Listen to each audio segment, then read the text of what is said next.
রংপুরে সপ্তাহব্যাপী আয়কর মেলা শুরু। কুষ্টিয়ার কুমারখালীতে জাতীয় যুব উন্নয়ন দিবস উদযাপিত।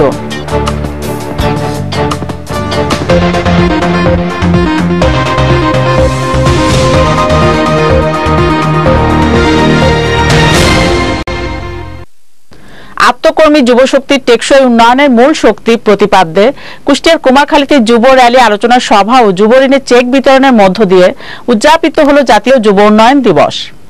কুমারখালী উপজেলা প্রশাসন ও উপজেলা যুব উন্নয়নের অফিসের যৌথ আয়োজনে আলোচনা সভায় প্রধান অতিথির বক্তব্য রাখেন কুষ্টিয়া ৪ কুমারখালী খোকসা আসনের সংসদ সদস্য আব্দুর রউফ।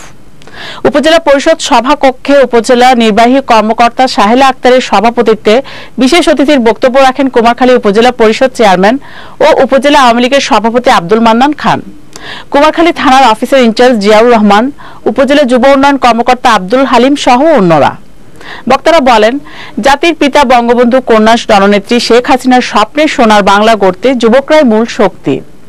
বর্তমান সরকার যুব উন্নয়ন অধিদপ্তরের মাধ্যমে বেকার যুবকদের আত্মকর্মসংস্থান ও তাদের জীবনমান উন্নয়নের কর্মসূচি বাস্তবায়ন করছে।